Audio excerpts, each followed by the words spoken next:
Bab 4547 Tujuan pengujian. Si tua serakah bertiga juga tercengang, rahang hampir jatuh ke tanah. Sangat di luar dugaan. Mengikuti majikan berjalan melalui puluhan ribu dunia, mereka belum pernah melihat kekuatan supranatural yang seperti Erik ini. Ini masih kekuatan supernatural yang belum sepenuhnya dibangun oleh majikan. Terutama Tuan Kesepian, hatinya penuh dengan gelombang kejutan, tidak berani percaya pada matanya. Dulu dia merekomendasikan teknik waktu kepada Erik, saat itu dia hanya berjiwa petualang dan tidak pernah berpikir sejauh mana Erik bisa melatihnya. Siapa sangka hari ini teknik dewa yang belum diselesaikan oleh Dewa Bintang akan tersaji dengan sempurna di tangan Erik. Seperti suara angin yang lewat. Segala sesuatu antara langit dan bumi telah kembali ke masa lalu. Kembali ke momen saat Erik pertama kali menggunakan teknik waktu, membekukan Toby dan Evan. Satu-satunya perbedaan adalah Erik menginjak kapal terbang cahaya ungu dan dia masih basis kultivasi 3 penurunan, dengan santai datang ke arah Toby. Kamu. Melihat Erik mendekat terus-menerus, Toby merasa seolah-olah dia melihat hantu, semua tulang di tubuhnya bergetar. Terima kasih telah memberitahu aku bahwa kamu memiliki 2 nyawa. Kembali ke posisi semula, Erik sekali lagi menjentikkan pedang iblis di tangan Toby.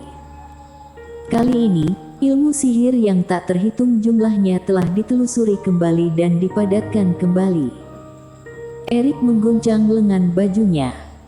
Lengan yang patah tumbuh, pisau Yoyang yang patah kembali normal dan kembali ke lengannya.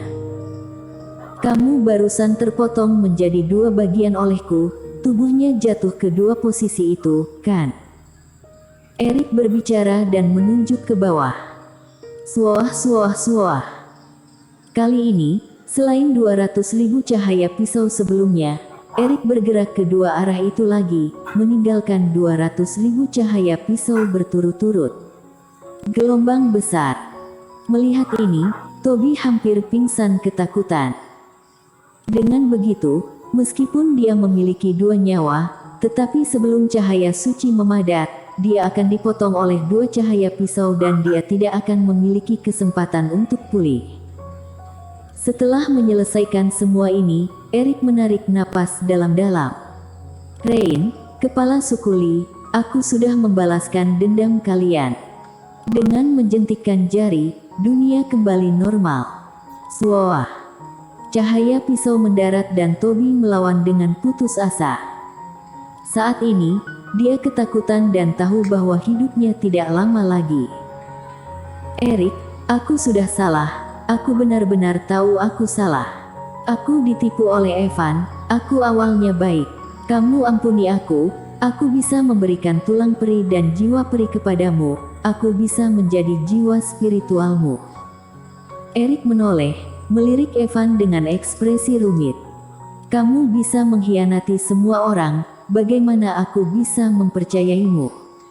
Toby memohon belas kasihan, tetapi Erik menanggapi dengan acuh tak acuh. Dengan teriakan, Toby terpotong menjadi 2 bagian lagi. Saat mayat itu jatuh ke bawah, itu dipotong dan dicabik-cabik oleh 2 tebasan Raja Abadi. Kali ini, Toby mati sepenuhnya, tidak ada kesempatan untuk bangkit. Seperti yang diharapkan. Pada akhirnya yang mendapatkan warisan Dewa Bintang adalah Erik. Logan tertawa aneh, lalu menghancurkan cincin perunggu di jarinya, sosoknya menghilang. Erik melambaikan tangannya, ketiga tetua yang terikat akhirnya mendapatkan kembali kebebasan mereka. Bocah Qin, kamu terlalu galak, aku tahu kamu pasti menang. Tukang mabuk tertawa keras. Omong kosong, barusan kamu memejamkan mata dan bergemetar, kamu kira aku tidak melihatnya. Si tua serakah membongkarnya langsung. Omong kosong, aku itu sedang berdoa untuk Erik. Lupakan semuanya. Tuan kesepian buru-buru menghentikan omong kosong mereka. Erik, di mana senior Konghucu? Sekarang setelah segel Raja Dewa Bintang telah jatuh ke tangan Erik, apa yang terjadi pada senior Konghucu? Maaf, senior Konghucu telah meninggal dunia. Erik menghela nafas. Kakak tertua sudah mati. Ada sentuhan kesepian di mata ketiga tetua itu. Meski kemungkinan ini sudah diduga sejak lama, namun akhirnya terkonfirmasi saat ini, perasaan masih terasa sangat tidak nyaman. Tapi mungkin dia bisa hidup kembali. Kata-kata Erik membuat ketiga tetua itu sedikit bingung. Aku ternyata tidak mati. Saat ini, kura-kura hijau terbang keluar dari permata, mengulurkan tangannya dan menyentuh kepalanya, sangat terkejut. Mungkinkah aku baru saja bermimpi? Mungkinkah anggur pedang tua beracun, jadi membuat aku berhalusinasi? Roh pedang penyangkal iblis meringkuk bibirnya saat mendengar ini, malas menjelaskannya. Kamu bunuh aku saja. Tidak jauh dari situ, Evan tampak putus asa dan tidak bergerak. Saat ini, Erik membunuh Toby seperti membunuh ayam. Dia bahkan tidak ada keberanian untuk melawan. Bunuh kamu atau tidak, itu bukan urusanku. Erik menggelengkan kepalanya, membuat Evan terpana. Ketiga tetua merasa sedikit aneh lagi, apa artinya ini? Tiga tetua, aku harus pergi. Erik tiba-tiba tersenyum setelah memadatkan kembali segel Raja Dewa Bintang. Ada beberapa hal harus diungkapkan. Di mata ketiga tetua yang curiga, seberkas cahaya bintang tiba-tiba jatuh, melilit sosok Erik, lalu menghilang. Dalam kehampaan penuh bintang, sosok Erik perlahan muncul. Seorang tetua dengan alis dan rambut putih berjubah putih berdiri tidak jauh darinya. Dewa Bintang.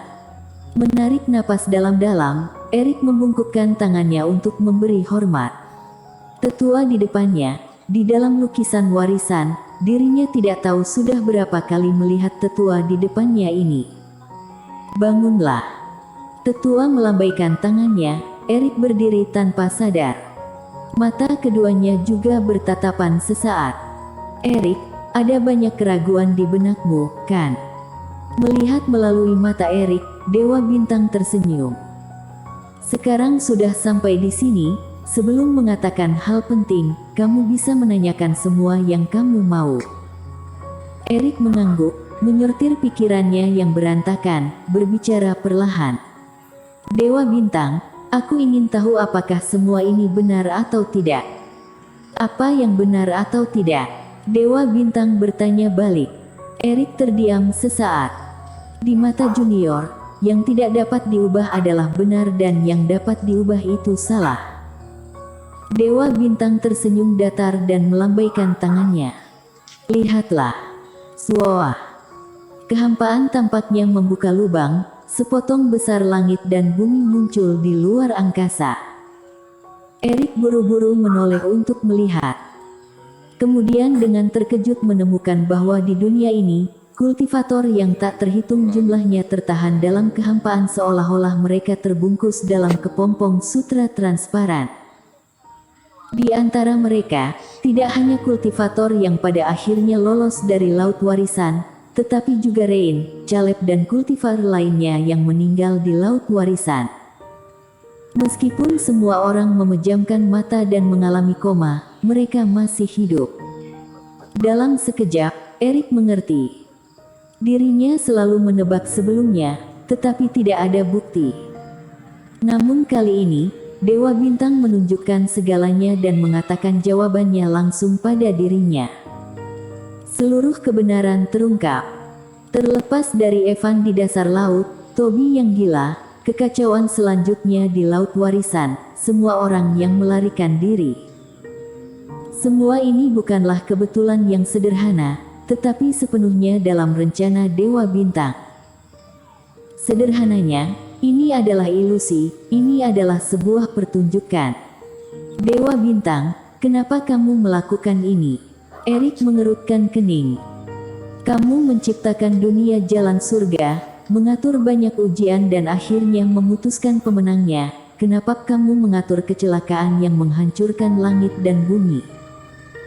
Saat kecelakaan ini terjadi, hampir semua orang tidak percaya itu nyata. Baru setelah Toby mendominasi dunia dan mengendalikan segalanya, setiap orang terpaksa harus menerima kenyataan ini. Bersambung.